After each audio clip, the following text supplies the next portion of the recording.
Hi everyone and welcome back to my channel. So I have nothing on my eyes, I have no highlighter, which means I'm reviewing something new. I just got my blood sugar palette in the mail from Jeffree Star Cosmetics. It is part of the new Lovesick collection and I have not swatched it, I have not touched it, all I did was peek inside. So it is a brand new palette for us to play with.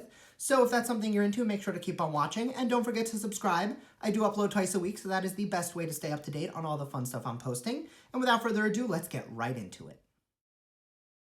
So it did come in a white VCR-like sleeve, which I think is really cool. It has, you know, the little medical cross. It's very medical, and I know that in Jeffree Star's like unboxing reveal, he spoke a little bit about that, so I thought that was really cool, and it's almost like a medical case. So I can tell you right now, I love the packaging. I like that it's not quite as thin as the original palettes because these are nice. They have a nice mirror in them, but they're still cardboard, so let's jump in. So the one thing I will say is the price of the original palettes was like $45, $46, I think. This palette is $52, which for the additional packaging, I can definitely see the price difference. So the original packaging was a little bit cheaper, so that explains the like $7 price difference between the palettes, and honestly, I don't mind paying a little extra for nicer packaging.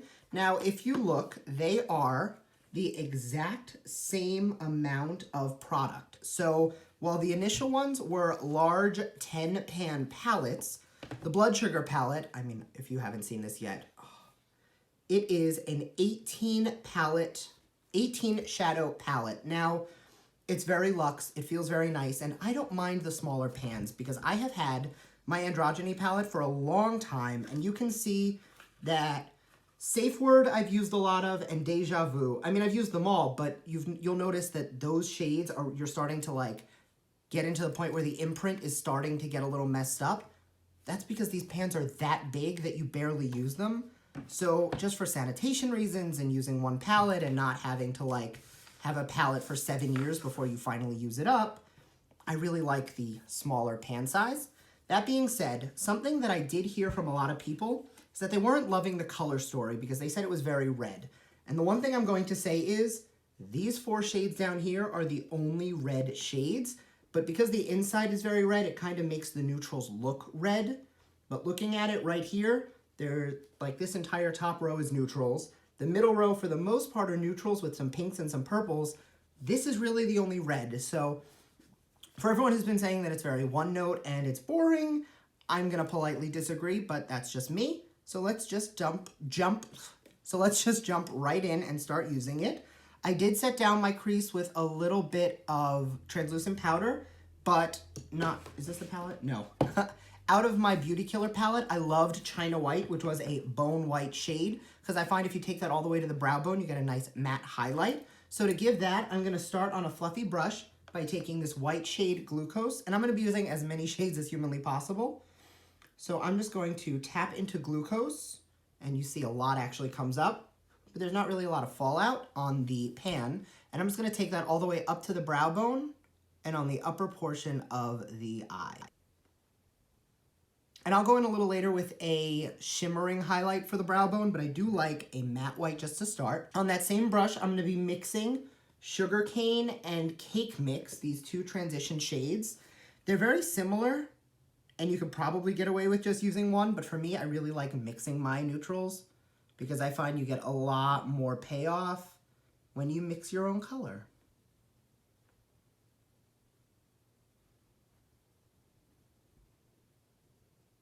Now that the transition shade is down, on a Sigma E35, it's a fluffy crease brush, I'm gonna go into Ouch, which is the 3rd shade in, and I'm just going to define the crease a little bit more.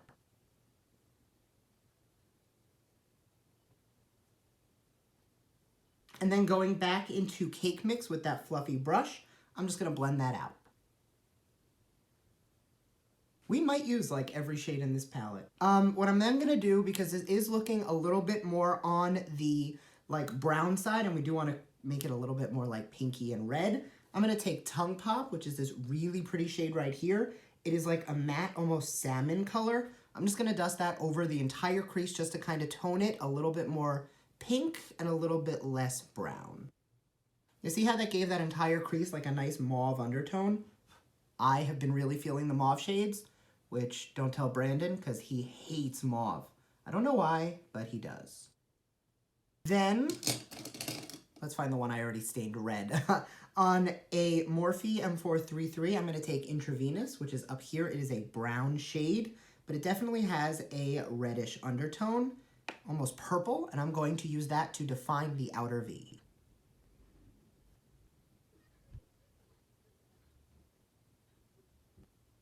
And then going back into that Sigma brush with a little bit more of tongue pop, I'm just going to blend out the edges so we don't have any harshness. And then with that first brush, I'm going to go back into Cake Mix and do the exact same thing. Then I'm just going to add a little bit more of Intravenous just to re-intensify where I want it now that we blended out a lot of that color. Then I'm going to take Coma, which is this really deep purple, and I'm going to take that on a Sigma E45. It's a pointed blender brush, and it's this shade, again, right there. And I'm going to take that and I'm going to connect Intravenous to the inner corner and just really give myself like a defined crease, because we're not going to do a cut crease. We're going to do like a faux cut crease.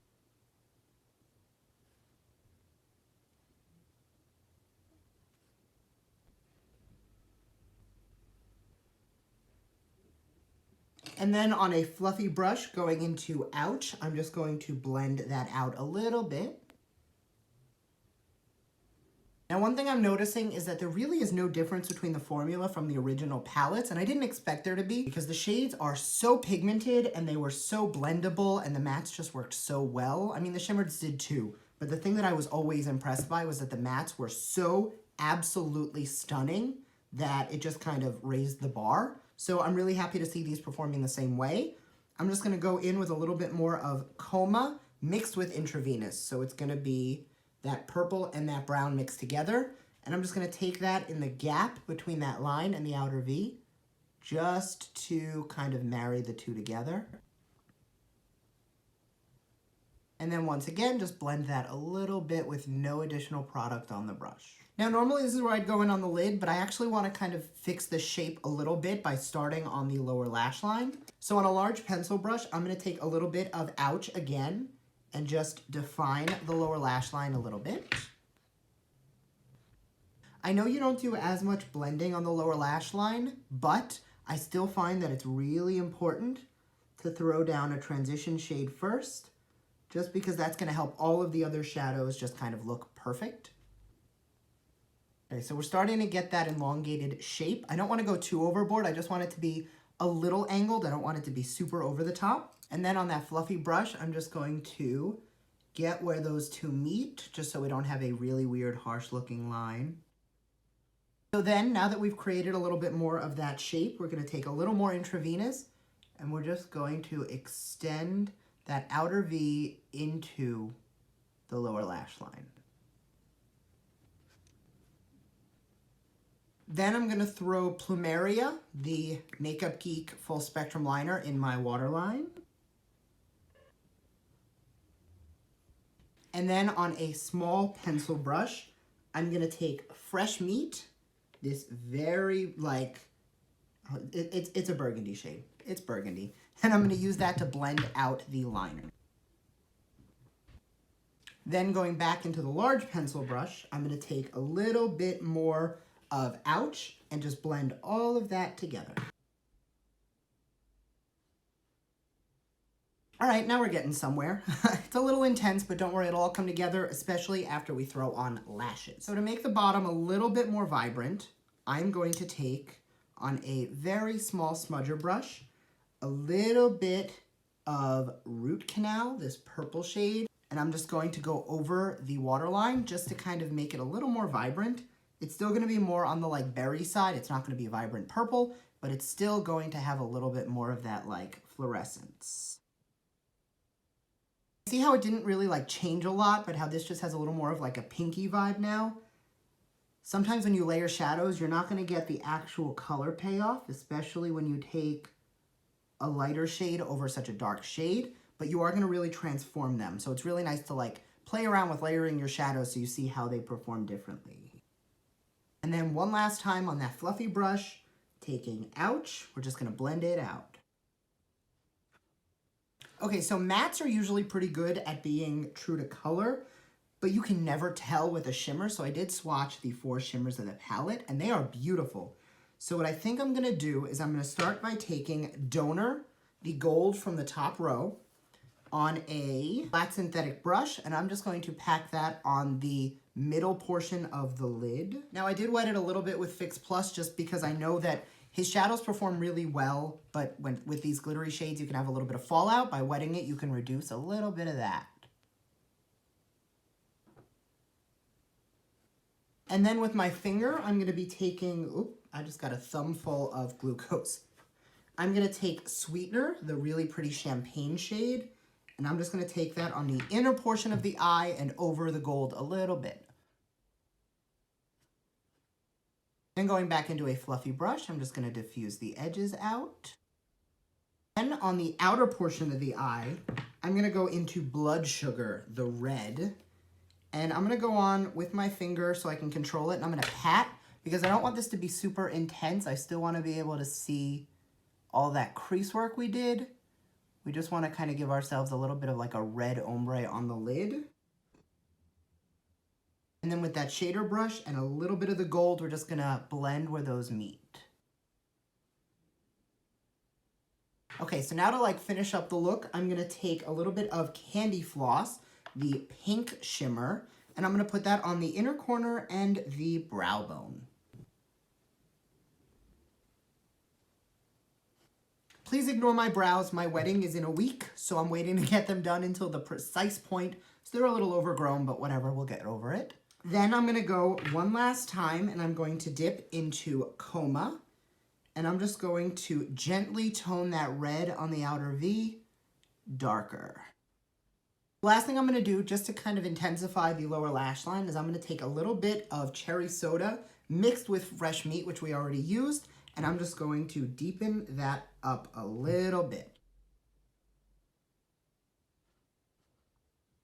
Okay, so I know that's looking a little bit weird. I'm gonna go throw on some lashes and liner just to tie it together, and I'll be right back. I love how a good pair of lashes will make every over-the-top look just suddenly look perfect. So I'm really happy with it. Obviously, I probably would love it a little bit more if I didn't use 14 out of 18 shades, and I think if I would have just used a few, it definitely would have been something else. But I really wanted to touch as many as I could today, and I always do that when I first get a palette. I literally go into like every single shade, and then I'm like, okay, I'll use like 3. So I used all of them. I am going to highlight the face. Now, I didn't yet because I really wanted to see how the colors of the shimmers looked and see if I wanted to use any on the cheeks.